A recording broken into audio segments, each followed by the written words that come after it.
We won't get to the whole room. Yeah, right. All right. Hey, good afternoon, everyone. Jordan Rambo. I am the office managing director for Accenture. We're down on 20th and Market. We got 2,000 people they call Philly Metro home. I'm just responsible for our people, connections into the community, and our workforce development program. So we have a large apprenticeship network that Hassan and others are a part of. And Ania Sharp-Brown, who will be one of our panelists today, she's my colleague. Right here. Let's go down the line, and then we'll come back around this side. Hi, everybody. I'm Nikki Pumphrey. I'm the managing director for Perscolis, and we're connecting people to careers in technology.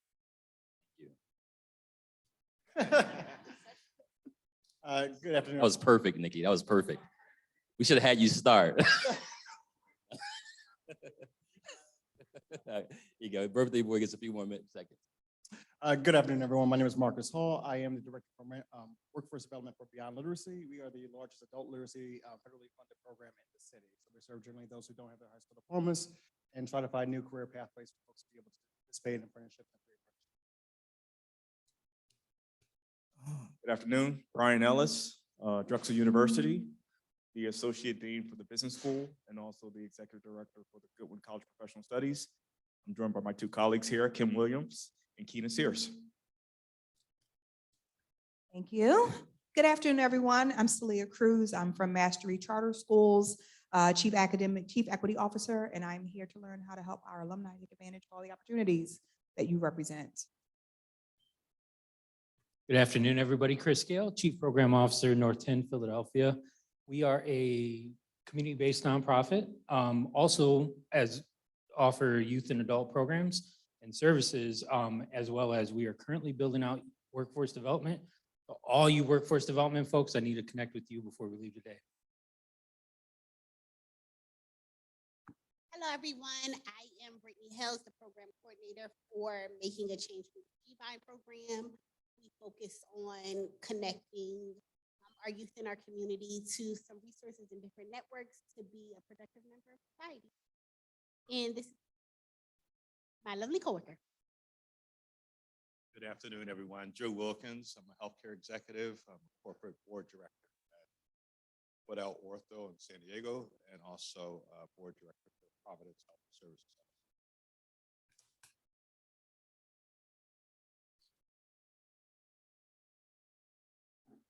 All right. Hi, everyone. I'm literally jumping off the flight, so just bear with me. I'm still breathing, but heavy. Obi Shalaja with Dow. We are a very large market cap material science company, and we're here to connect opportunities. My esteemed colleague Chiso is here. You'll hear more from him in a bit on the opportunities, but we're happy to be here. Hello, hi. My name is Sabrina Marcilio. I'm coming from Merck. I'm joined here with my colleagues Ngozi Matalewa. She is leading the efforts for DE&I at Merck. Flora Koo, who is our star global talent acquisition, and my partner in crime, Lori Johnson. Thank you. Hi, good afternoon, everyone. I'm Christine Boone. I'm with the Year Up organization. We're a national nonprofit. We've been around for about 20 years. We're placing interns across the country, connecting young adults who need opportunity, who need talent. So I'd love to connect with anybody here today who's looking for great talent. Hi, everyone. My name is Kashima Davidson. I am the Director of Strategic Partnerships at Cristo Rey Philadelphia High School down the street at 17th and Allegheny. Hello, everyone. Sorry. My name is Roberta Johnson. I am working at the Greater Philadelphia Cultural Alliance. So I am the arts and culture in the room, I guess. No arts and culture folks? Okay. All right. So I am the Vice President of Programming. And so we have a creative youth development programming as well as professional development for our arts and culture service members and professional development. So all the things. Hi, my name is Tim Steyer, and I'm here with James Haynes, one of our board members and advisors. I'm the president and CEO of Ride to Work. Our primary mission is we contract with employers to bring business solutions by connecting them with pipelines of talents from folks like you guys and working with OneTen and solving the transportation challenge. Good afternoon, beautiful people. My name is Ayana Lott Pollard. I'm with Resilient Coders. We train young adults ages 18 to 30 years old through our stipended program and help them get placed as a software engineer. Hi, everyone. My name is Nicole Mejia, and I'm here with my colleague Jordan Walters. We also have our executive director, Sylvia McKinney. We're from Summer Search, which is a nonprofit that offers transformative summer experiences and mentoring for youth in Philadelphia and nationally. And for the Philadelphia site, we also partner with the Aon Apprenticeship Program. So Thank you so much. Thank you. And I want to also just acknowledge Merck and the team and Gozi and the team. They are our employer market lead for OneTen to help to galvanize the employers. And we're excited to have Dow and Accenture here and Chubb and some of the partners that are working with OneTen to identify opportunities in the region as well. And again, my name is Suleiman Rahman. I'm the CEO of DiverseForce. Starting in January of this year, we were actually selected to be the community development lead for OneTen in the Philadelphia area. Some of you may or may not have had a chance to be a part of the launch event that we had just a few months ago, but we were really focused on business leaders and DEI leaders and CSR and chief HR officers was the event here, as well as some of the business and civic leaders in the region to really get the word out about OneTen coming to the marketplace. We wanted to make sure we had a special event here today for talent developers as well, to have a conversation about how do we work together in an ecosystem approach to make sure that we are pipelining not only just education and training, but make sure that there's opportunities on the other end as well. I love that OneTen is really focused on that demand in the marketplace to work from the CEO level. We had Ken Frazier here at our launch event, former CEO of Merck and now chairman of the board for Merck, and him and his team and Maurice Jones, as well as Jeannie Remenetti, who was actually the former CEO of IBM and chairwoman at IBM, and some just top leaders and CEOs of Fortune 100 and 500 companies are championing this initiative around 1 million Black talent without four-year degrees to actually have family-sustaining jobs in the marketplace. And we applaud the work that you all are doing to really advance that mission. I have had the privilege of serving on the board for for a year up in the past, Community College of Philadelphia, Mastery Charter Schools, and just really had the opportunity to grapple with some leaders around the idea of how do we create pathways to prosperity?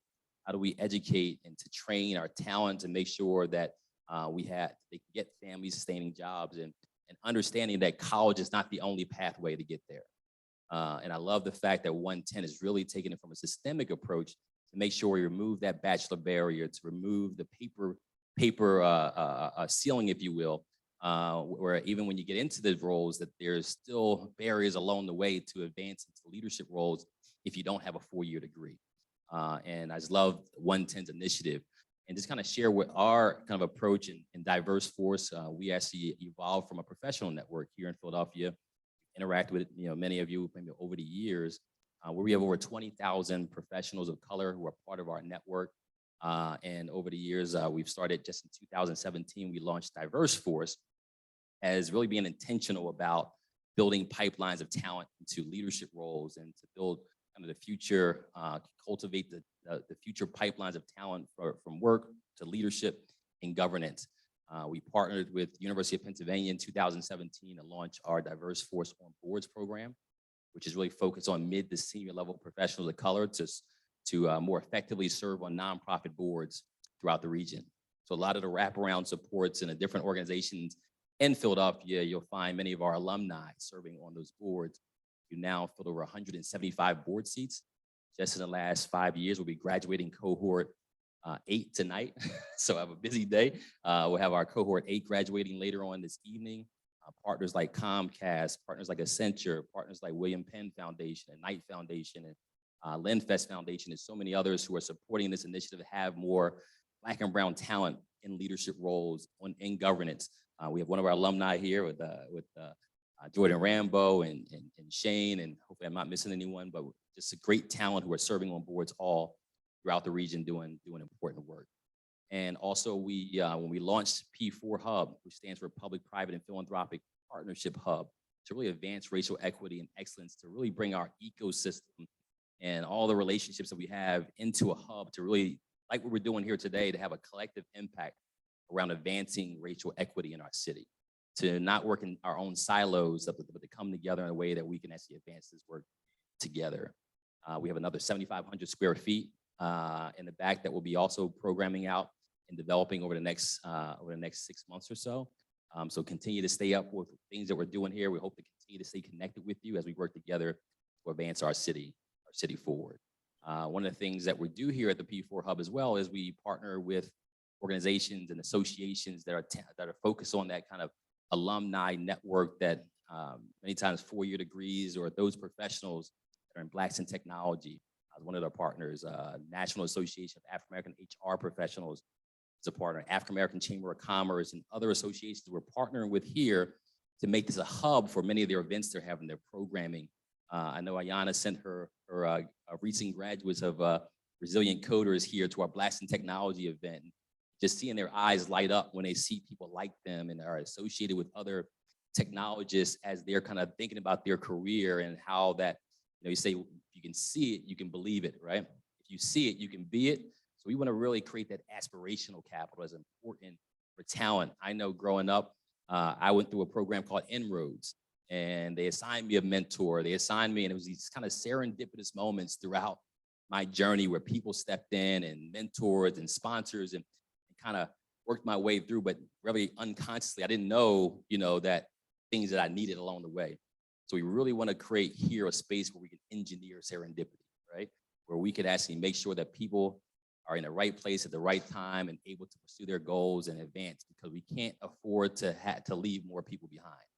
We need to make sure we're a lot more systematic and scalable about how we have solutions to make sure we can fill this gap in talent within our companies, to make sure that this digital transformation is happening and does not leave a whole class of people behind, and that we're able to help people get family sustaining jobs in the city that is unfortunately, known for being the poorest, one of the poorest cities in the country. And all the violence that's happening is many times a symptom of the opportunities that we can create as a collective for this community. Does that make sense? So I'm gonna pause there. I'm gonna turn it over to my partner here at the P4 Hub. We brought Shane on as the managing director for the P4 Hub this year. I've known Shane for many years, and just seeing the work that he's doing and the thought leadership that he's bringing to this work. I know he's had a chance to meet with many of you prior to maybe me and him, or him meeting with each of you to learn more about your programming. So he's taking the lead for the rest of this program. So I'm gonna turn it over to Shane Nelson.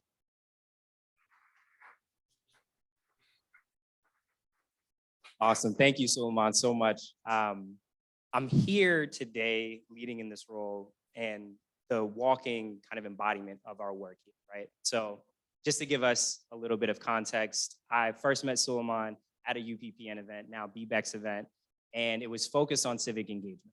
I was an undergrad student in Drexel, didn't really know why I was at the event. Funny enough, my partner in the back, Taylor Cobb, brought me to the event, and she was like, look, we have to go, we have to go. So I'm in there, there's a bunch of elected officials, and I got up and felt comfortable asking a question. And I asked the simple question around how do we engage the youth vote? Following that, I went up to Suleiman and I had an opportunity to make a connection with him. I had no business cards because again, I was a second-year student at Drexel. So I wrote down his contact information in the notebook. I still have that notebook. And then we had our first mentorship. He gave me some advice on how to navigate the rest of undergrad, what I should look for in a career and move forward. And then I took the initiative to keep following up, making those new connections. And when I was able to advance to get my master's degree at Syracuse, we stayed in touch even when I was freezing in upstate New York, and I needed some of that cold air last week.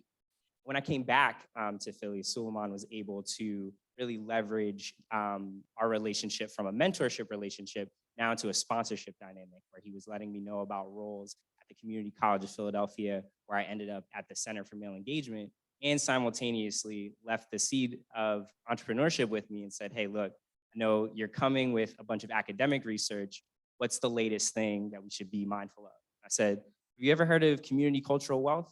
And if you've had a conversation with Suleiman, if you get interested in the concept, he goes, tell me more. I'm curious about that. I'm curious about that. And that's where we latched on to aspirational capital. And that's actually the theoretical framework powering all of our work through the P4 Hub in our partnership with OneTen.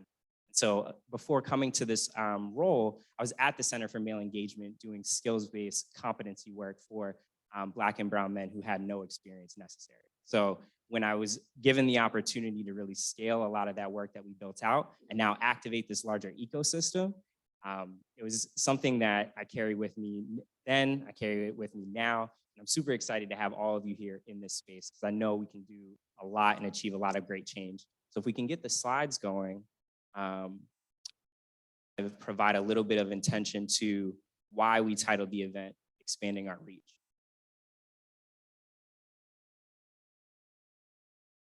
So as you all may have seen in the event, like invitation, we really want to expand our reach from the talent developer to the employer, from the employer to the talent developer. And then we all expand our reach out into the community. That's our work and that's our charge with OneTen. So if I could get the team from Merck actually to come up, they'll be leading up our first presentation. And by all means, y'all feel free to come on up. And what everyone will see here is we have 3 employers, Merck, Accenture, and Dow, who will be sharing open roles that are all within the OneTen ecosystem. So for our talent developers in the space and that are going to be watching the recording, please pay special attention because these are the roles for your talent and for your graduates, as well as your alumni too. And so if we can get the first slide up. Oh, perfect. So we'll start off with the clinical data manager role. Okay.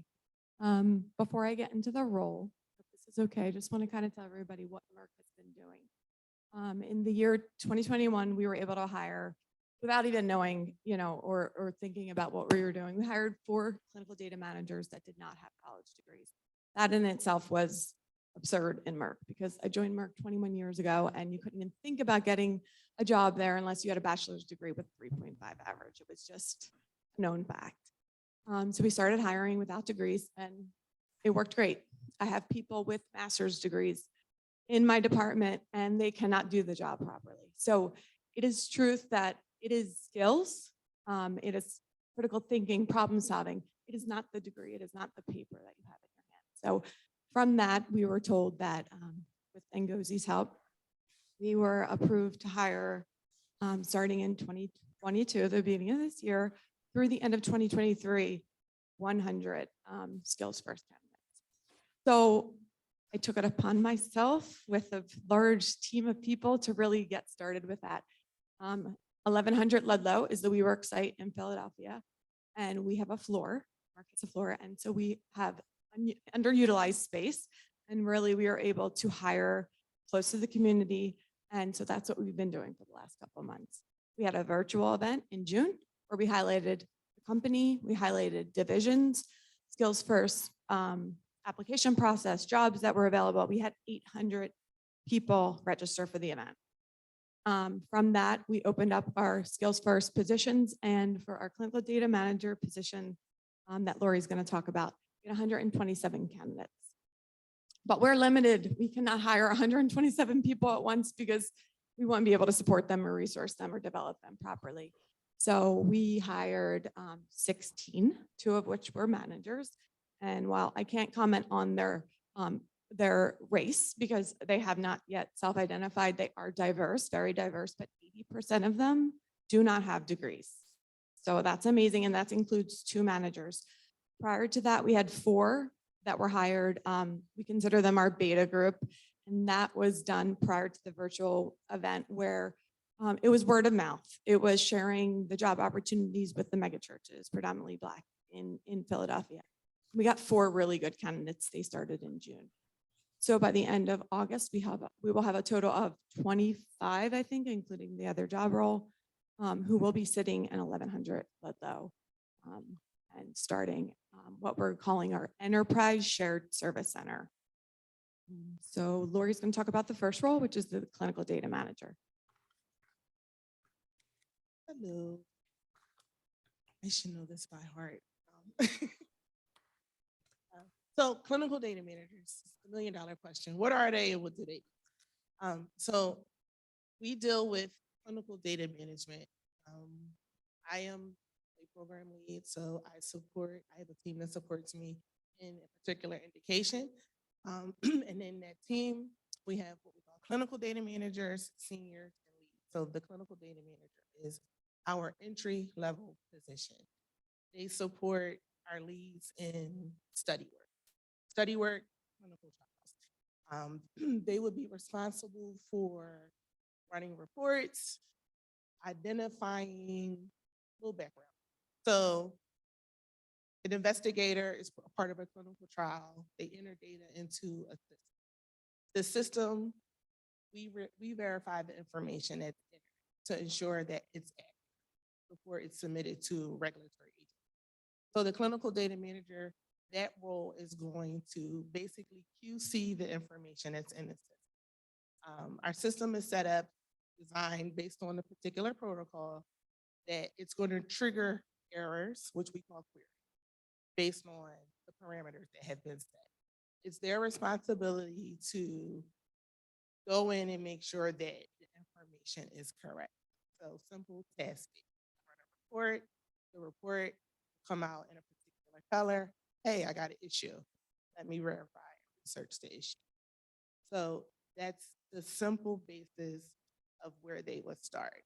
They would also, in addition, support updates to protocol information to get more familiar. So what happens, changes occur in protocols. Maybe we change the parameters or anything like that. So you have to go in and update documents across the board. So again, task-based, what do they need to know? Basic Excel.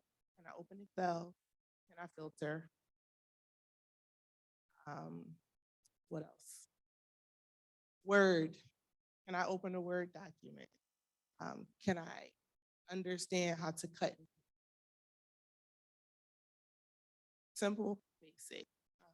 But believe it or not, like Sabrina said, we have people with master's degrees that struggle with those things. The team that supports me now, it's funny because I say to my senior team, they're running circles around you because they're hungry. Their motivation and their drive is 100 times further than the people that have been in this industry. They show up, they're engaged, they're asking questions. Sometimes they challenge me and I'm like, let me give me 5 minutes. So you definitely see the different the people who come in with experience and those the job.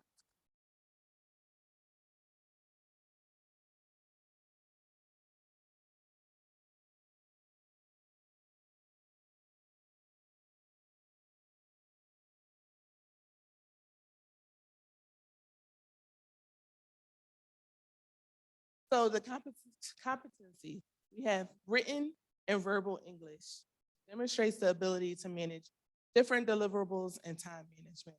And I think that's multitasking. In this role, that is probably the most important thing. Can you pivot? That's the first thing I ask people when they come. Can you pivot? They're looking at me, I'm like, can I stop you in 5 minutes and ask you to do something else? Come back and pick up where you left off. Because in this role, it happens probably 90% of the time. Systems go down. I had it happen yesterday, literally with this cohort. We were in the middle of learning something and the system crashed. They're looking like, what do we do? I said, we pivot. We move on to the next thing. And every single person pivot. I was like, okay, this is great. We're getting somewhere. And we jumped back into it this morning. Down all night. We jumped back into it. We finished our task. I got an email before I came. We're done. What do we do next? Let's move on to the next task. So being able to pivot, understanding that things happen, not panicking, I think is important in this role because a lot of times things happen. Mindset to understand. Okay, it's not the fight. I'm not asking you to be the fire marshal. I'm asking you to tell me that there's a spark or there's a fire about to let me be the fire. So those are the things that very well spoken, be able to identify. One thing that I teach the people that I manage is I want them to become uncomfortable. So challenge you, ask questions, because I guarantee you someone in the room is afraid to ask the same question.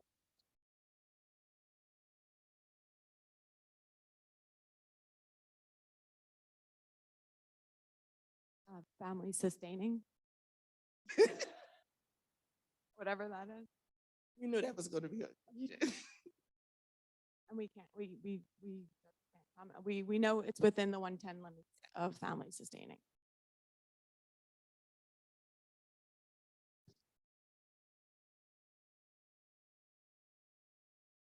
Like,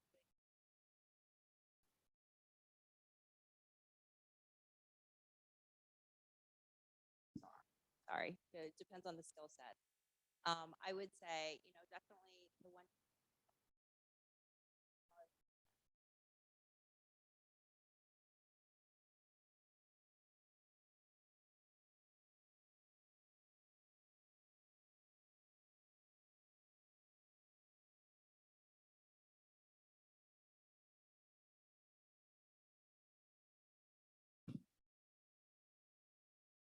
Great question. So one thing that our department has done, which I working at Merck, I've been in Merck for 5 years, been in the industry in 21. They've really changed education, and they've set it to. So they start off as clinical data managers for high school diploma or the next progression group will be the senior. So with experience, not necessarily saying you would have to have a 4-year degree, you can spend that role for 3 years. Do that. One thing I think that is extremely important to communicate with your team, your talent is Merck has a wonderful tuition reimbursement. So take advantage of it. I tell everyone, take advantage. So that would, in addition, help them to get to where they need. But in our department, they start off as clinical data managers, they can move to seniors, they can move to leads, they can move to what we call principal clinical data managers. We are one of the few departments that actually have a great career progression. And even a monitor, a manager position. So I've just hired our entry-level managers, and 2 of them being down at the Philly WeWork site to support Lori. And like I said, one of those are non-degreed. So there is many, many years of progression that you can have in our department in Merck. We made sure that that's, you know, we don't want to just bring people in, give them a job, and then say, oh, you don't have your degree, so you're stuck here forever. We have changed our job descriptions to ensure that someone without a degree really could progress for many, many years to come. But like Lori said, they can go back to school and get their degree if they really want to as That's well. And we'll fantastic. pay And I know you all have one more role. If we could take note of the questions, and then we want to make sure we talk to the operations manager role too. Sounds great. All Awesome. right. Certainly, James. Yep. So hello, everyone. My name is Flora Koo. I'm one of the talent leads at Merck. I typically support the MRL division, which is where Lori and Sabrina are. That's the Merck Labs division. I am actually here also on behalf of my colleague who supports the MMD division, which is the manufacturing division. So this role, operations manager, sits within the manufacturing division. The position is located at West Point. This role, it really is looking, ideally they are managing or leading a team of biotechnicians, operators, and support associates for shifts, the 2nd and 3rd shift roles. So what they're looking for is, of course, ideally looking for someone with some, leadership experience in a regulated environment. Doesn't necessarily have to be pharmaceutical, but it could be cosmetic, chemical, active pharmaceutical ingredient, you name it. So a medical device. So if they come into this role, it's a high school, minimum of a high school with 6 years of relevant experience. This is a leadership position, so, you know, they are looking for someone either in a leadership role, existing leadership role, or someone who is in the leadership track. So someone who is, you know, maybe a supervisor, wanting to move to a management level. Part of this role, it is supporting the GDO, So it's a global vaccines operation within Merck. So it is working with a separate operation within a. Trying to think here. It also mentions here that the military experience is very valuable as well. So it does say relevant experience in manufacturing or military. So if someone does come with a military background, we recognize the military does provide that sort of leadership, training. So, if anyone is interested with that sort of background. In terms of the roles, we do have 10 existing positions right now. But right now, these positions always, I don't want to say it's it's always open every given moment, but we do, once the positions are filled, we usually open it 10 more roles. So it is very. So the range that I provided is really stretched across.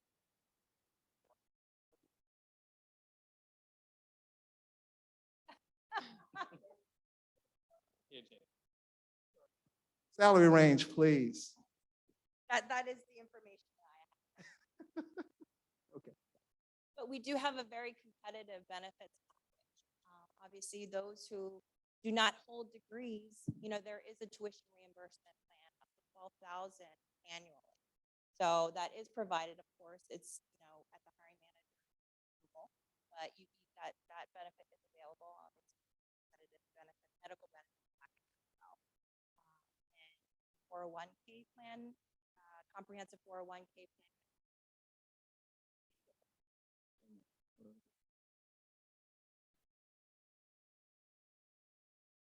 For the tuition remission, how long do you have to be with the company before you're eligible to apply?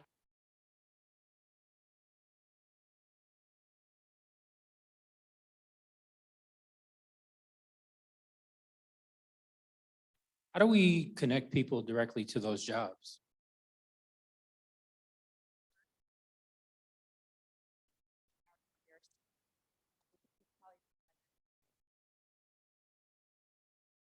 And another piece that we stand in at the P4 Hub as the community development lead, we serve as that referral base as well. So as you all start preparing talent, what I like to always tell everyone is that we serve as air traffic control. So we'll meet with Ngozi, she'll say, hey, we have 15 roles open, and then I'll beat the pavement, find 15 folks from your organizations and start facilitating those matches.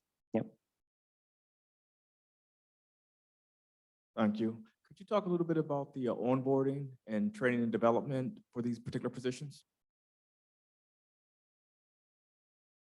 So in my department, we actually have a very extensive training plan.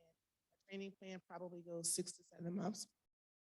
Each person that we bring in, we have a mentor that we assign to them. We have a training team who is training in terms of they sat in those particular roles, so they understand all of the work, they understand the protocols, and we start with the basics. We welcome them, we give you the work. What's Merck? Who are we? What do we do? And we go over our department. What is our department?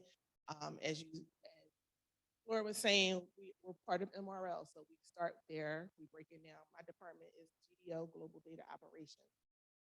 So you're going to get 2 buffs of just that. Then we go into hands-on. What is data management? What do we do? Why do we do it? We go through GCP principles, ICH policies. Then they get hands-on work, little by little. So as I said earlier, I've worked several places in my extensive career. This is probably one of the places that I've worked that does a great job with training and onboarding. You don't just say, hey, welcome to swim. We're there the entire way because we're invested in our employees. It takes a lot to train people. So our trainers, this isn't the only job that they do, so they're fully committed as well. We focus on quality over quantity because of what we do. So we're very, very hands-on in training. We'll take 2 more questions. Yep. Hi, can you talk a little bit about the candidate selection process and what kinds of tools or exercises we put candidates through to determine fit for these roles? So, good question. When we hired the first for our beta group, we didn't use anything. And we kind of thought that we needed something when we were having a larger number of candidates apply in. And as you saw from the requirements, really anyone could apply in. It's just proven work, high school diploma, and the drive and want to work. So we started discussions with another group, the regulatory department, who's also hiring down at Philly, but they're not presenting today only because they're not hiring anytime soon. And we thought about what are the soft skills? What are those skills we really need someone to do? So attention to detail, like Lori said, quality, problem solving, strategic thinking. So we actually have a vendor, they're called Talogy, and I wrote this down because I thought this question would come up. We thought about what kind of assessment we could give someone prior to actually coming in. If you have 130 people applying for the job and you're hiring for 15 or so, how are you going to get that number whittled down?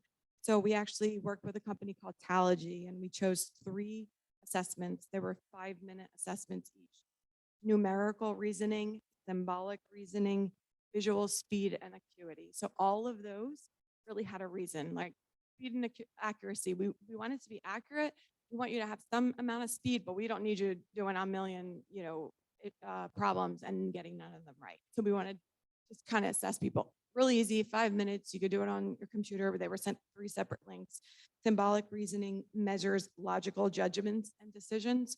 And then the numerical reasoning measured logical relationship and discover underlying principles. So it was like old school patterns that you would get in elementary school. 1, 2, 4, and then you would have to figure out what the next number was. And there was choices. So nothing too hard. And we set our levels actually very low, lower than they asked us to, at the 20%, and it was able to, we had a 50% pass rate for that. Kina, you can close this out. I saw the hand. Good afternoon. Keena's here is with Drexel University. We also offer a manufacturing career accelerator program called MCAP. So we're really happy to partner with OneTen and Merck, Ngozi, and others to place more of our graduates to Merck. We've placed 2 graduates at West Point in the support associate role, which has been really great, but I'm glad to hear about the Philadelphia location. Could you talk a little bit about growth outlook with jobs for that specific location? Will their roles be expanding beyond the clinical data manager roles, and just what does the outlook look like for the Philadelphia one? Yeah, so our CDM job role, as well as the other job I spoke about, regulatory. So they kind of just jumped on and joined us, which we're happy to have them along. But we have approval to hire up to 100 at the end of 2023. So we will be hiring another cohort either towards the end of this year or in 1Q of next year. But we really want to learn what with this group coming in August, and make sure that our training is on point. We do not want to bring folks in if we don't feel like we can adequately train them and upskill them. So part of the project that Lori and I are working on is that we are going to other divisions and functional areas to find out if there's other services that we can absorb at that Ludlow site. So more to come on that. Fantastic. Thank you so much, Merck team. Let's get a round of applause for them. Up next, we have Dow. So if we can move over to the next rows on the slide.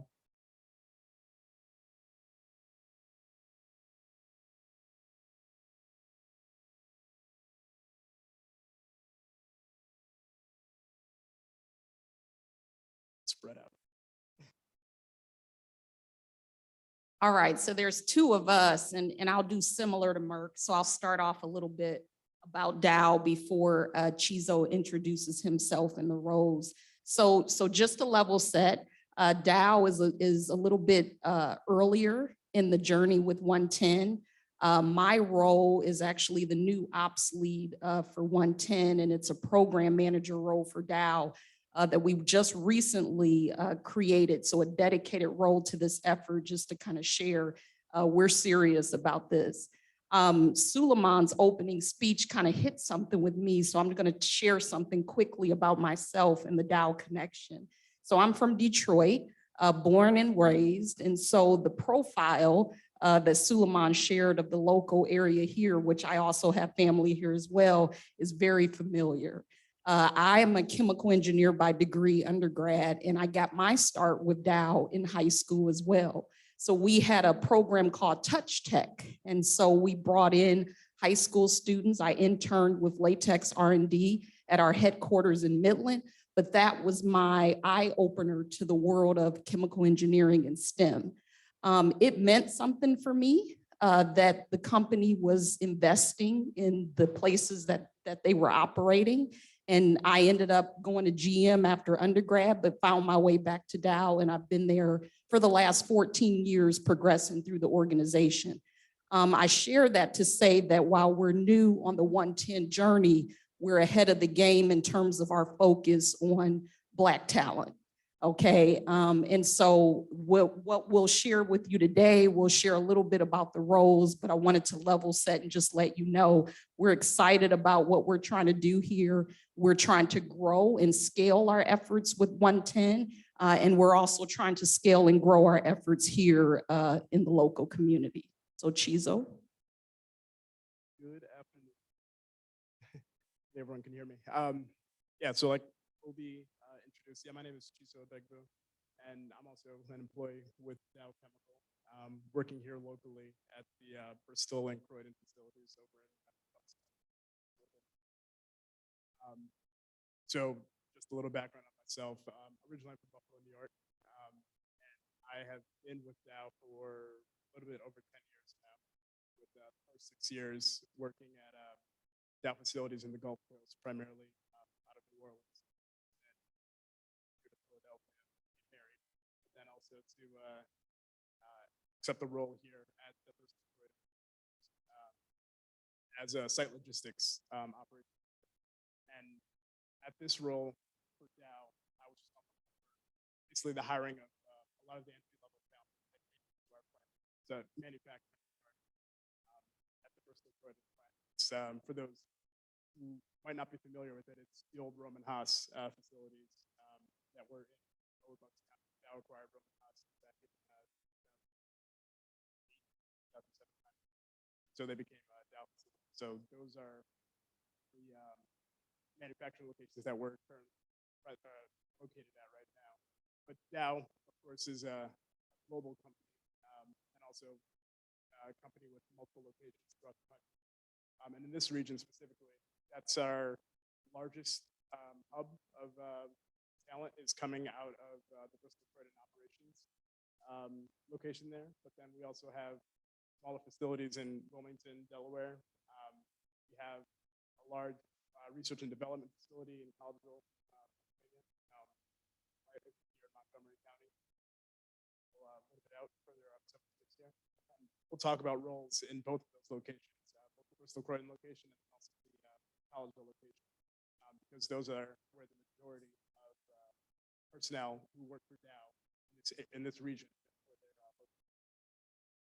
So, yeah, just going through the roles here. The first one, first couple here that are listed are for chemical process operators and instrumentation and electrical technicians.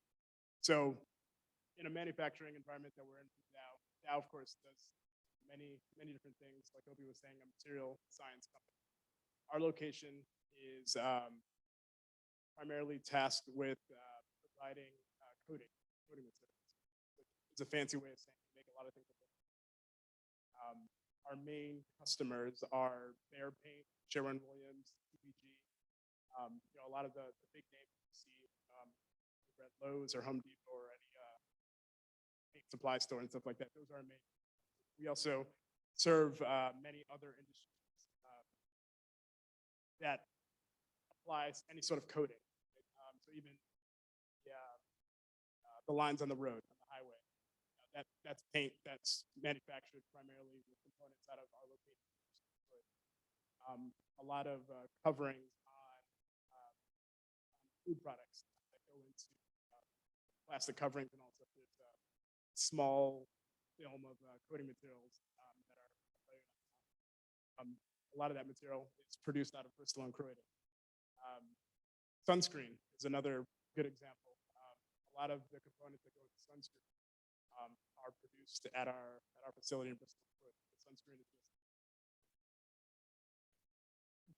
sun damage, right? So we're good at making paint, so we do that as well. So, and that's the one side of it. And then over in the Collegeville location, that's our main research and development hub for developing new products and tweaking old products to meet customer needs. It's coming right out of that Collegeville location where it's a laboratory. So the first couple roles here, chemical processing or operator, and then implementation technicians. In a manufacturing environment that we're in, so I'm an engineer by trade as well, just like Obi. And when people ask me what I do, I say I'm a problem solver.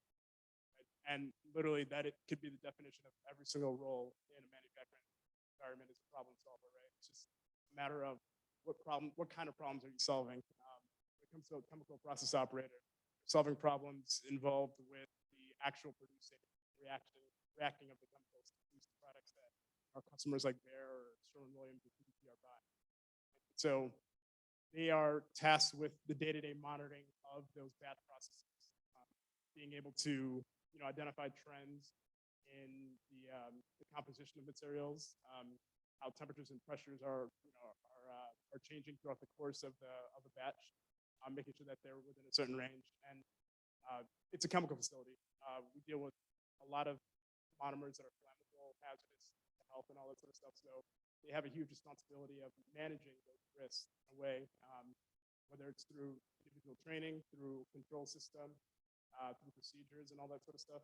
They have to manage those risks on a day-to-day basis to make sure that they're keeping themselves and the rest of the facility safe. But with the nature of the materials that we work with, we could have an impact, a huge negative impact on the community at large.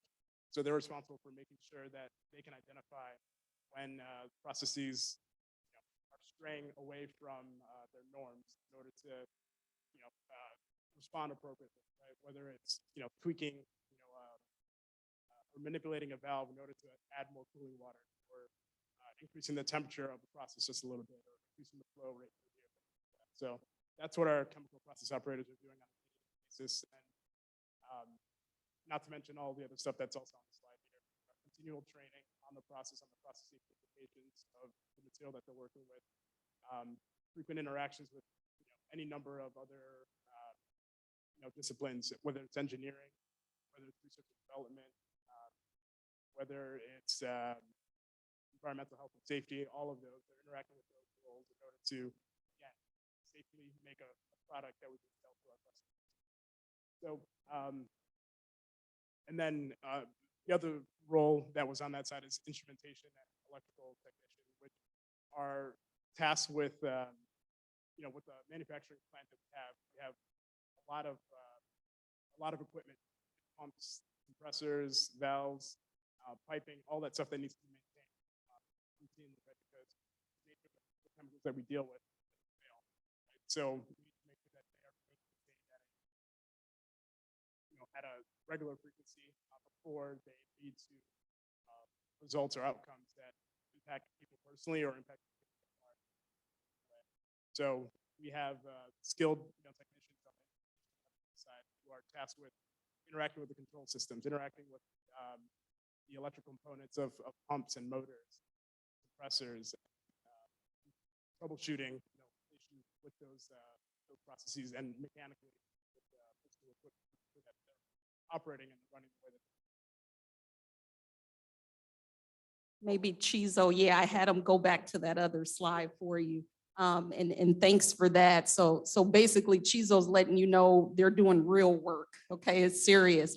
Along those lines, just to separate a little bit the two opportunities, what Chizo explained about operations. So on the operations manufacturing side, these are apprenticeship opportunities. So when we talk about minimum requirements, we're talking about, high school degree or diploma or GED, 2.5 GPA, being able to pass the test to enter into that partnered community college. One thing I'll say, and I didn't get your name from Drexel, from the community college, sorry. I thought I heard the community college was here. Okay, no. Okay, so we are just starting to grow our apprenticeship program in this area. My former role prior to this one was engineering and maintenance leader back in Texas at our largest manufacturing facility, where we also brought in the apprentices through instrumentation, electrical, and analyzer techs.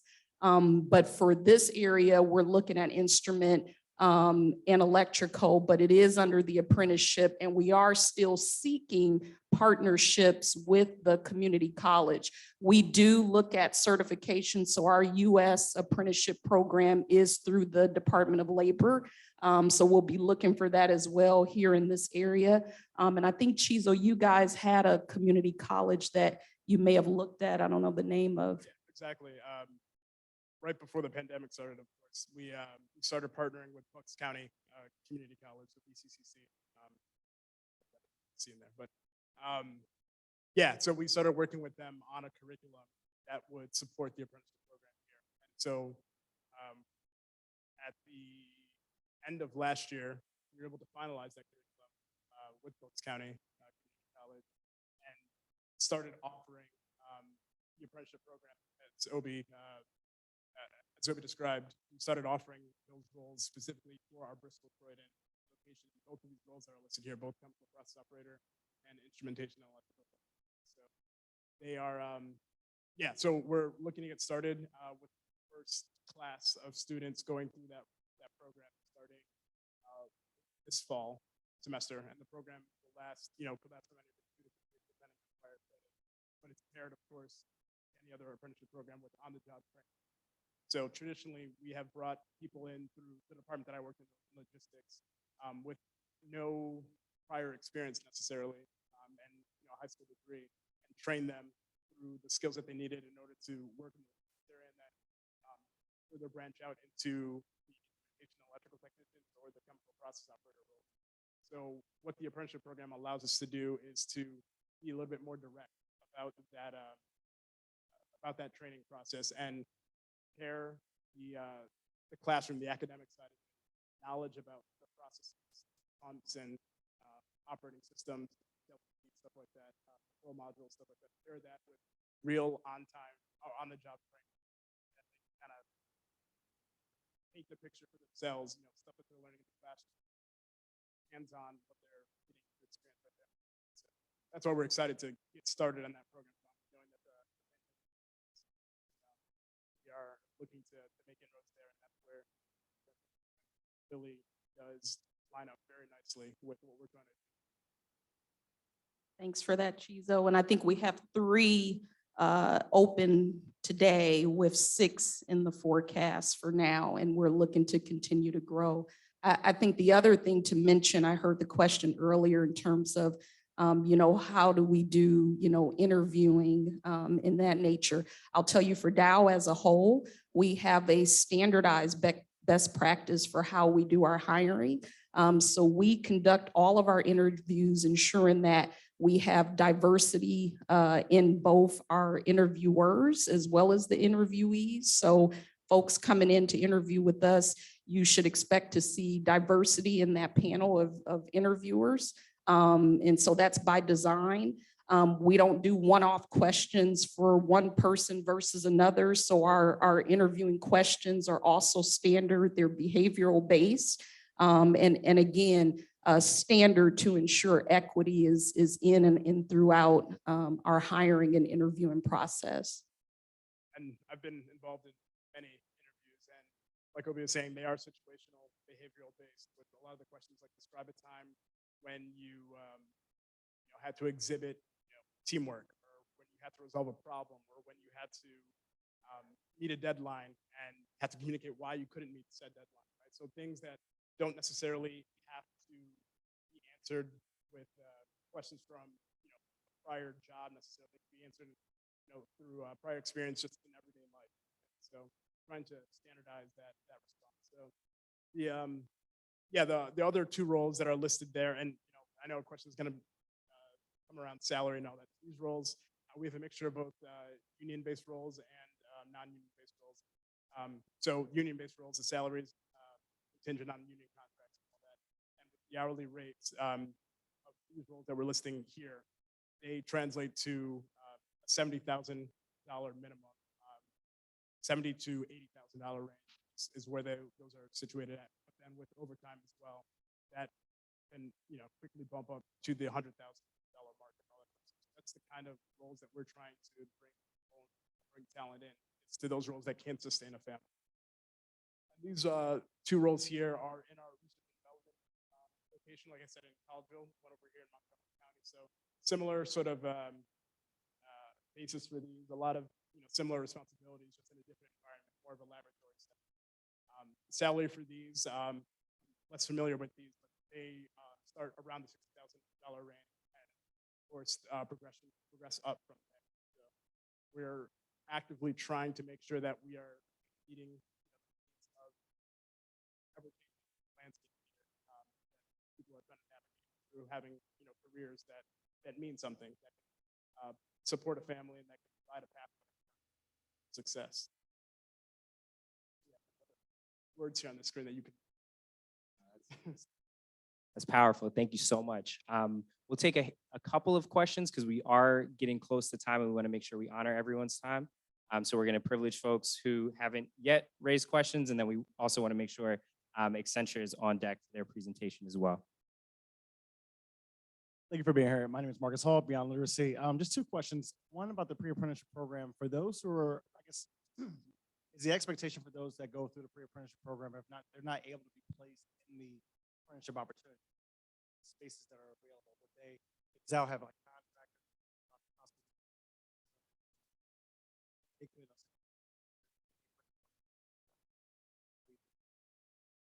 I guess my second question would also be, is there a plan in place, or does Dow have any type of don't have the first question, yeah, I can answer directly. Yes, we, in addition to Dow employees, we also have contractors that work alongside Dow employees right there on site. So that is a convenient, proving ground, for coming into Dow roles, or if you want to call it a waiting room, basically, for coming into Dow roles when they do open up, because we don't have unlimited positions just like every other company represented here. We have specific roles that are designated for contractors. So if someone does go through the apprenticeship program, the idea is that they will, not the idea, it's a matter of the program. They will become Dow employees, right, at the conclusion of that program. But then the role that they slot into might change they're delayed one of these two roles or any other number of roles that are offered in the manufacturing application. But we also, yeah, like you said, have contractors that work on site that serve as that training ground for the apprenticeship program. It's a direct pipeline to a Dow employee. Second question was around.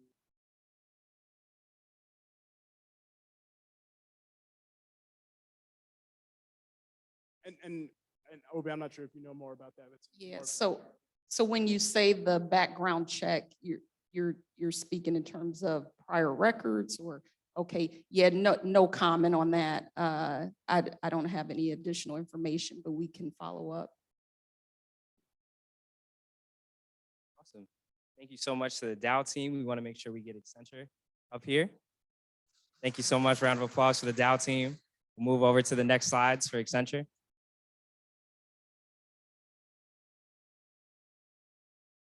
Fantastic. The floor is yours. Right. And I'll give a little bit of, again, my name is Jordan Rambo. I'm the Office Managing Director for Philadelphia. I've been with Accenture for about 22 years. I primarily focus in our utilities practice here in the Northeast. So maybe I'll just give a little bit of context, and I'll hand it off to Anita to maybe go through some of the roles. For those who don't know Accenture, so we're a global management consulting firm focused in professional services around IT, business transformation. We're about 700,000 people globally. In North America, we have about 70,000 in the Northeast here. We have roughly 11,000 in Philadelphia. As I had mentioned, we have about 2,000 employees. Given the nature of our business, obviously we're a global firm working across a number of different dimensions. So just to give you a little bit of context on the type of work we do, Some of it is focused on our strategy and consulting. So think of tip of the spear work that we would do with our clients to help them think through their business models, transforming their organizations, thinking about how that translates into talent, organizational performance, et cetera, through to technology-focused roles. So how do we then take that strategy and actually implement it using technology? Operations, so for a lot of our clients, we support both front and back office. So it could be finance and accounting, it could be call center support. And then we have what we call, it was branded as interactive. We've now pivoted our name. It's called Accenture Song, which is, think of that as digital marketing communications. So a lot of studio and design based services. So that's on kind of the functional elements of what we do. And then all of those align to industry focus. So like I said, I'm in utilities. So we cross from utilities and resources, so chemical, natural resources, energy, to communications, media, technologies, to sort of Verizons and the Comcast of the world, through to our products and services around organizations like Best Buy or UPS. And then our health and life sciences is another big one, primarily here in the Philadelphia area. I would say of those industry focuses here in Philadelphia, health and life sciences is a large one, resources and products. We also have been on the apprenticeship journey for a while now. So back in 2016 in Chicago, the first apprenticeship network was founded in partnership with Aon. And so since then, we've hired about 1,200 apprentices into the network in North America. Over 35 cities. 35 cities, yep. And we've taken the requirement, the 4-year degree requirement, off of any of our applications. It's been over a year now, probably 2 years, where that has been completely removed. So we've removed that barrier. I would say in the Philadelphia area, we just celebrated our 1-year anniversary of the apprenticeship network. So we had a celebration over at CCP. Councilwoman Gilmore Richardson was there to commemorate it. And we've had, I want to say 25 apprentices with 12 that just graduated. Yeah. So, and we're looking to continue to expand that. That is a big focus of ours. We just, last year, we made an announcement that 20% of our entry-level employees will come from the apprenticeship. And that was an announcement that we made by our CEO of North America. So there's a big commitment, a big emphasis on the apprenticeship program, but it doesn't just stop there with the apprentices. But that program, are we going to talk a little bit about the program itself? So Neil will give you a little bit more about the program, but it is a 12-month program we put our folks through. The whole learning curriculum, they're involved with a cohort that they start with. We put them, it's a learn and earn model. So they're on the job experience. We typically try to put them on clients. So depending on the type of role, because there are internal facing corporate function type roles, but then there are also our client facing roles. We typically like to have a cohort of apprentices working together so they get that experience and they go through that experience as a group, but they're then connected with mentors and coaches to help them navigate the process so that they have all the support that they would need to be successful in that role. To date, I think we've had about 90% success rate in terms of transitioning from the apprentice 1-year apprentice program into a full-time employee. Yeah, so hi everybody, Hania Sharp Brown. I serve as the local market development lead for our Philadelphia and Pittsburgh offices, supporting both Jordan Rambo and our office of managing director in Pittsburgh.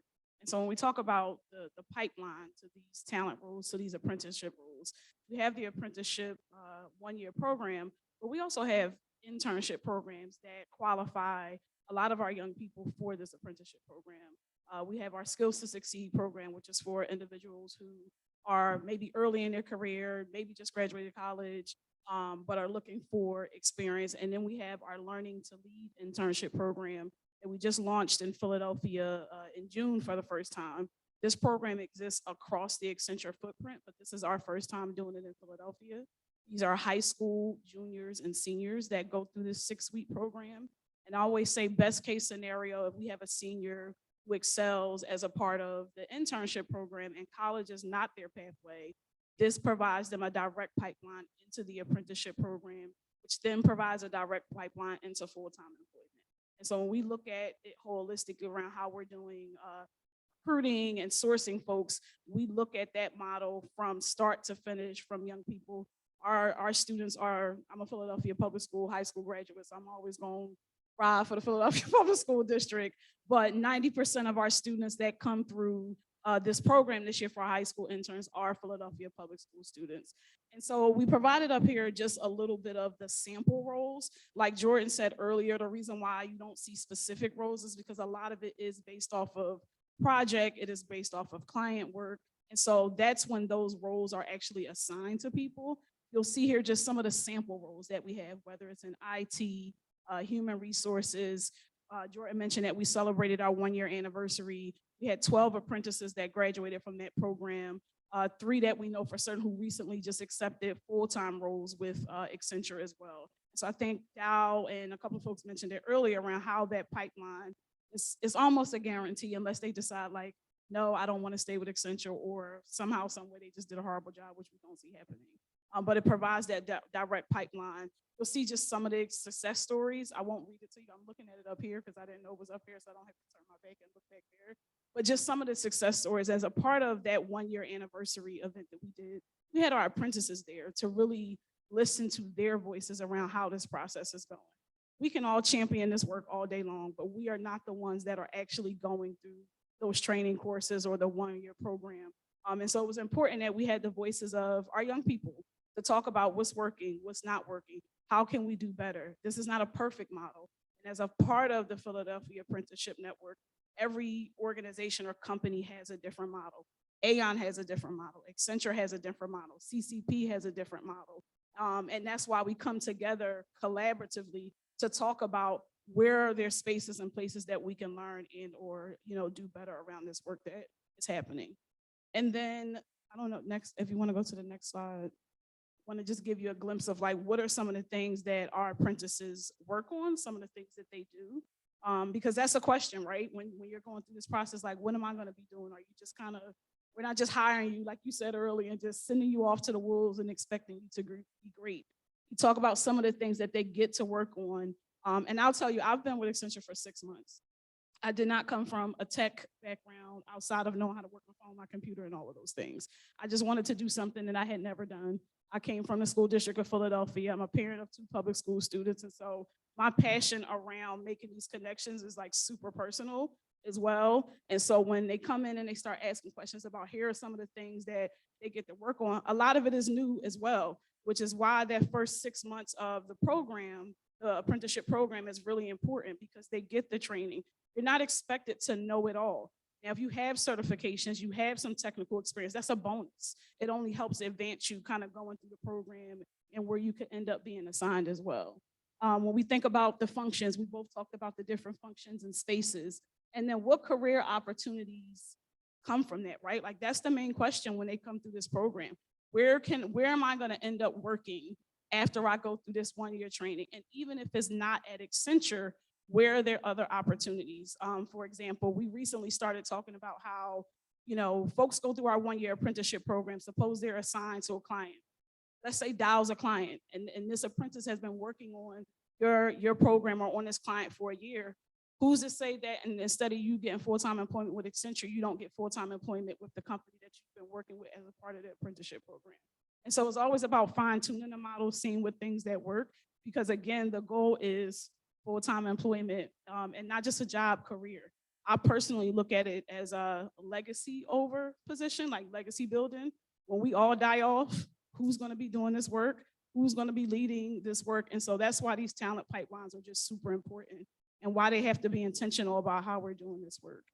And then the last part is just around what qualities are we looking for, right? I know folks are asking, what are the qualifications? If you have a 4-year degree, you don't qualify. Now imagine telling somebody that who has went through college, like we've had people apply like, oh, this is great, I want to get the training. Well, you have a degree, so you don't qualify. All you have to do is be 18 years or older. Again, if you have some of those technical skills, technical background, that is a bonus, but it is not a requirement because Accenture is intentional about making sure that you get the training and it's not just hiring you. So those wraparound services and supports, I know I saw Sylvia here earlier. I don't know if she's still here. She was on our panel a couple of weeks ago when we celebrated the 1-year anniversary, and they work very closely with Aon. And so now we're having conversations about what are some other supports and resources that we should be providing for our apprentices outside of just what we're doing internally. Jordan, feel free to add anything. Yeah, and just in terms of the qualifications, I mean, a lot of the client-related work that we do is new, right? The organizations hire us because there's problems that they're trying to solve for that are unique. So having that problem-solving background, having the ability to collaborate, most of the work that we do are with cross-functional teams that aren't co-located in a lot of cases. And so, so our ability or your ability to collaborate across not only what might be happening here locally, but also we have delivery centers in India and the Philippines, et cetera. So the ability to manage that collaboration is important. And then continuous learning. That is something we pride ourselves on. Everyone in the organization goes through what we call TQ, which is a technology quotient. So we have 12 different courses right now that you have to complete. It's everything from analytics through sustainability. And so, it is a very much a continuous learning type of model and environment, but you have the resources and access to those resources. So a go-getter is somebody's gritty and wants to learn and wants to get into a position where they have a passion. And our purpose is around how do we deliver on the promise of technology and human ingenuity, and how do we infuse those two things together. That's the type of person that we're looking for. Fantastic. Any questions before we pass over to 110? Yep. Oh, 2 seconds. I'll give you the mic. Hi, I have a quick question. So I'm from Pierce College. My name is Terrence Jones. We're working on a grant right now for the next 5 years to provide additional resources to get Black and brown men into IT and into healthcare. And I'm curious about the parallels or the programs that you have with CCP and what that looks like in regards to them moving through this apprentice program, as well as acquiring their associates or otherwise. So I would love to, offline, we can continue that conversation, because the apprenticeship network is where I could see Pierce being slotted into that. And that's open for anyone who wants to be involved, the Philadelphia Apprenticeship Network, by the way. But those pathways, especially for health and life sciences, for us, it's an important area of focus in this Philadelphia region. So we have a large practice, and I can get us connected with the right people. We have a managing director who runs that particular practice, meaning they're responsible for identification of demand for our clients to serve this area, or that we serve. And so we can talk about the pipeline of how we get you infused into that. And then the apprenticeship network would be a good way to start, but I don't think it's the only path. I'll pass it over here. And Stuart, I know we live streamed you in. If you could get ready with your slides too, I know you're calling in on Zoom. Hello, hi, I am Roberta Johnson from the Cultural Alliance. So I had a question, I might have missed this. Is this apprenticeship program paid? Do they get to do this type of work? Yes. Yes. Our interns get paid too. Okay, all right, so Yes. this is fully paid, and this is for post-high school. Yes, so the minimum requirement is a high school diploma or GED. Fantastic. Huge shout out to the Accenture team. Let's get them a round of applause. We'll pin Stuart to the top of the screen here. Let's see if we can get you in, Stuart. You are on mute. All right. I'm here. Let me share my screen. Well, let me just introduce myself first. Let me say good afternoon to everyone. My name is Stuart Williams. I'm the regional director for OneTen. I currently serve several markets, to include Atlanta, Washington, D.C., Philadelphia, New York, New Jersey, Connecticut, and Boston. So I've been in my role now with OneTen for a little over 3 months. And as you might imagine, I'm still kind of drinking from a fire hose, but it's all been very good and positive. I had the great benefit of attending the launch event with DiverseForce a few months ago, and that was a tremendous turnout. And so I really want to, commend Suleiman and Shane and the rest of the DiverseForce team on their work and efforts as a community development lead with OneTen. They have really taken a very intentional and strategic approach in terms of how they are aggregating their demand first. And as they aggregate that demand, being very intentional about the ways in which they engage with talent development networks within the Philadelphia ecosystem. So let me just say that in terms of applauding their strategy, and it's been truly a pleasure working with their team. So with that said, I want to give a little bit of an overview of some of the talent development work that OneTen is currently working on. I can say right now, as we look at the Philadelphia market, on the OneTen platform, there are probably in excess of about 190 jobs locally in Philadelphia from all of our employers that have listed them. So if you are a talent developer and you go on and research Philadelphia, you will see all of those jobs with job descriptions that you can drop down and see what those roles are. I think the great thing about this event today is that you've heard from many of our employers, Accenture, Dow, Merck, that all of those employers have jobs ready right now that they can hire. And it's really about making these connections and these matches. We don't want to be a barrier to our talent developers in terms of facilitating that. So I think these events, hopefully, as the day continues and you network, you'll be able to connect with those employers and say, hey, look, I have a cohort or I have a group of individuals that have come out of our program that might be ready-made and ready for these types of opportunities. And I will encourage them to get on the OneTen platform and find those roles and apply. So this is really great to see. I am also going to be making somewhat of a transition in my role to be more engaged with the talent development pipeline. So I will be very much developing the relationships with all of our talent developers nationally, as well as how we develop our local market and ecosystem strategies. Right now, we have over 100+ talent developers endorsed by OneTen. Now, that's a pretty large group of talent developers. And like I said, some of those are national talent developers. Some of you are in the room to include Europe, Perscolis, and others. And so those national partnerships, obviously you all have local affiliates. And so the question is, how do those local affiliates of those national TDs engage with Suleiman and our CDLs at the market level to ensure that you have access to the platform, get the training and onboarding you need, and understand the full breadth and scope of the services offered through partnering with OneTen. That is something that we will be working through more diligently over the next couple of months. We really envision our technology platform at OneTen being an online community for talent as well, right? We want it to be a place where talent lives and breathes and comes for resources, almost like a LinkedIn, right? If you want to get more information on how to build your LinkedIn profile, click here. Maybe there's a video and a webinar on how to do that. If you want to update your resume and get some tips about resumes, you'll click here, and there'll be opportunities to see ways in which you can do that. If you're preparing for an interview and you want to do a run-through interview with a coach, boom, click here. Maybe you can schedule a coach session and have a mock interview session scheduled. So we really want the platform to be a thriving place for talent to access the resources that they need throughout the entirety of their pathway for their job search. Equally important is that we want to make sure that we provide the platform for the demand side in terms of our employers to make sure that they have quick and ready access to the talent that is available, and that those skills are matched and that they can, readily provide their jobs to the ecosystem of talent that exists for us nationally. We are working with a lot of our employers just to make sure that those job descriptions are detailed enough, right? And I'm not talking about, the role and necessarily the scope of the job, but what are some of the perks and the benefits? Is it a remote role? Was it a hybrid role?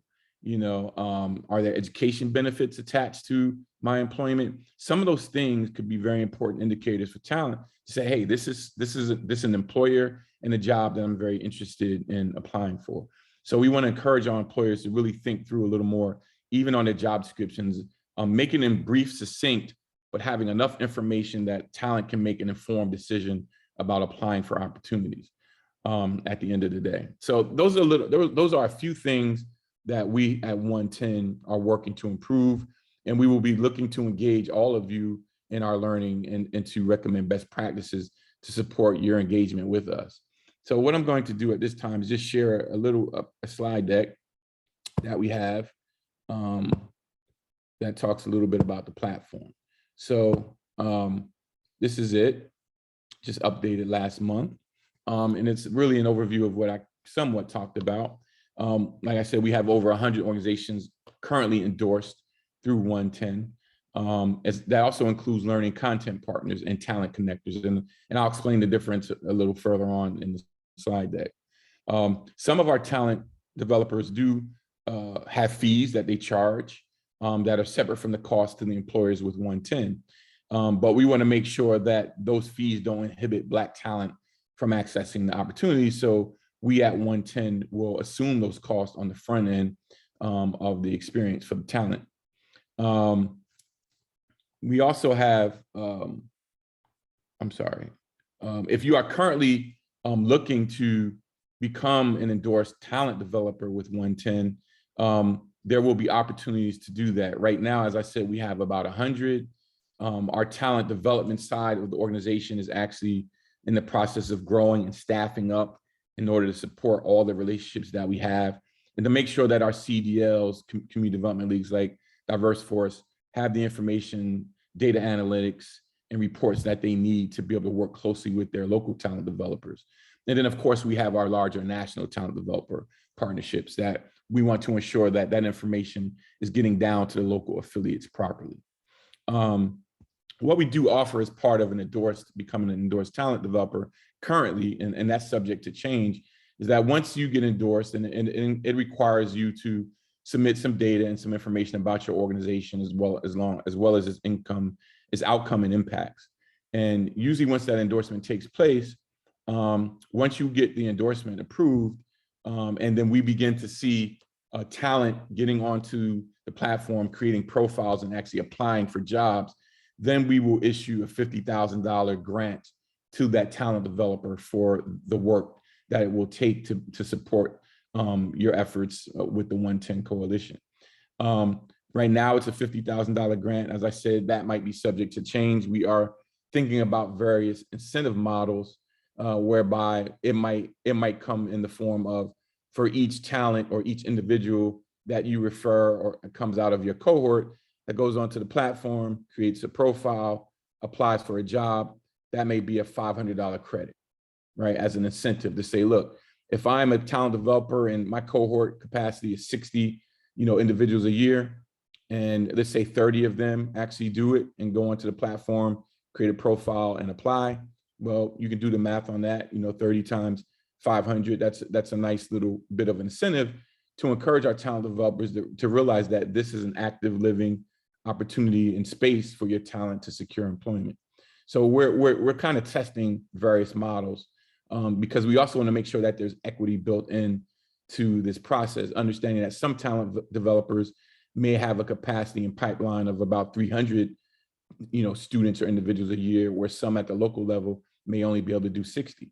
So, $50,000 with 360,000, $50,000 with 60, that could be an equity dynamic. So, we're trying to make sure that we can, look across the spectrum of capacity of talent developers to make sure that we're incentivizing and making sure that the platform is being utilized as a source for opportunity for talent.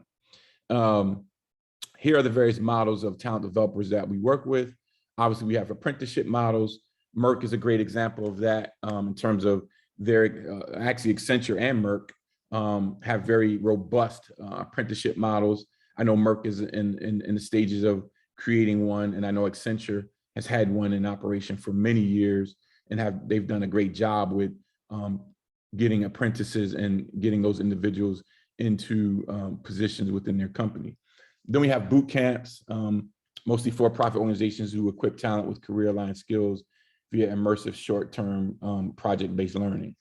Obviously, we're working on some national initiatives that involve community colleges, working with Jobs Through the Future to create a sustainable long-term community college engagement strategy with some markets throughout the country. That won't be launched in every market.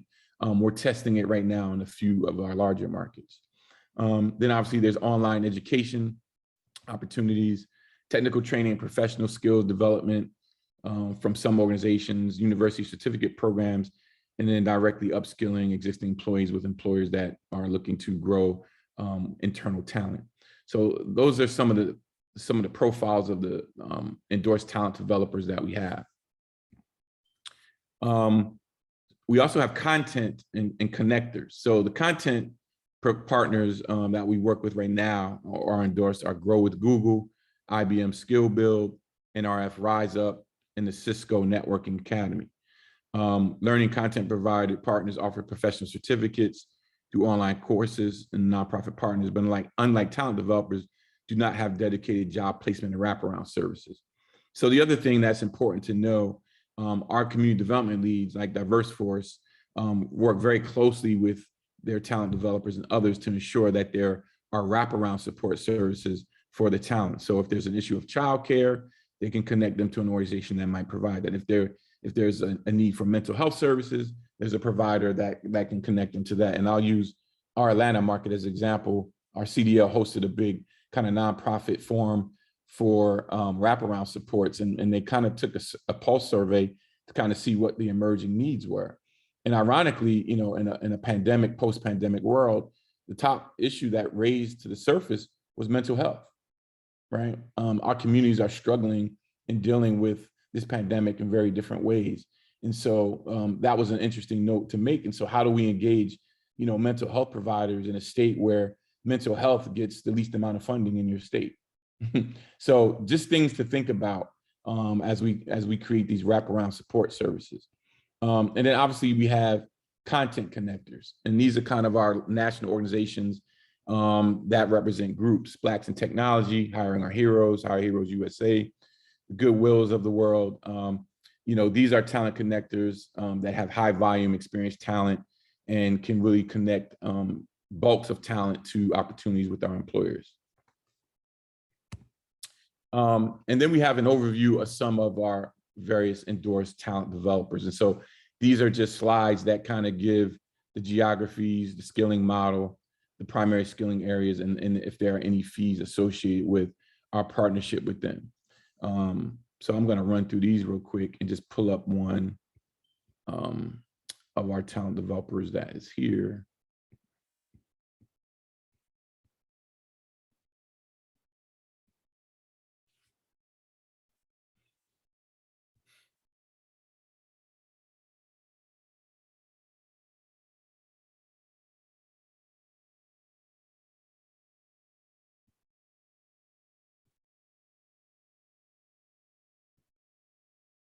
I'll go with Merit America. So this is what we do for all of our talent developers. You know, we have in the background what we call just kind of a profile of the organization, gives us some geographies in which the areas in which they serve, gives an overview of the skilling model, link to their website and a point of contact. And so for all of our employers out there, you know, if you need direct access to any of our talent developers and any of geographies that are of interest of you, you know, we can share this with you and you can find those points of contact and connect with them either through the CDL or directly with them if you want to. I'm going to kind of end the slide there because this is just an overview of all of our, I'll go to Perscolis. There we go. Since our friends from Perscolis are in the room, this is kind of their overview. And so, you know, like I said, we took the time in working with our consultants to build this unique database out so that we can pull it up and see, you know, who they are, an overview, what their model is, direct, you know, into the website, geographies, skilling focus, et cetera. So I'm going to stop there. And with that said, as part of my last comments today, I always say to people, OneTen, while it is about helping to hire 1 million individuals without a college degree into jobs paying a family sustaining wage, obviously that's the focus of our work. But alongside of that work, this work is also about social justice. And I encourage people not to forget that. You know, the ethos by which it was born stemmed from a very tragic time in our society, in our community.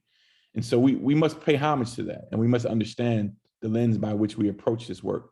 It's very personal, it's very intentional, and we want it to be impactful and long lasting for generation. We want to see generational impact through this work. So again, I thank all of you for attending today. I encourage you, if you are a talent developer in the Philadelphia market and you're interested in working with OneTen as an endorsed talent developer, please reach out to Suleiman and his team. We are very, I was telling Suleiman today, we are kind of putting a pause on adding more talent developers to our network because we believe we have enough in which we need to go deeper and wider with. But in the Philadelphia market, because of the ways in which DiverseForce has approached their strategy, there's room for opportunity. So if you are a talent developer looking to join the OneTen Coalition and work with DiverseForce to do so, we'd encourage you to do so. And I would be the person in your point of contact to help facilitate your endorsement process. So again, thank you for joining today. I'm delighted to be here. Sorry I couldn't be there in person, but this was really a great event. And I look forward to hearing more about the networking and the opportunities and the direct job matching that I hope can take place as the day continues on. I'll take a few questions if there are any. Any questions? All right. Nope, seeing none. Let's get a hybrid applause going for Stuart. Thank you so much for joining us. And with that, we'll close out. We will be here to answer any other additional OneTen questions that you all may have. Please take extra food, continue mingling, continue asking questions. Thank you all so much for joining us. We really appreciate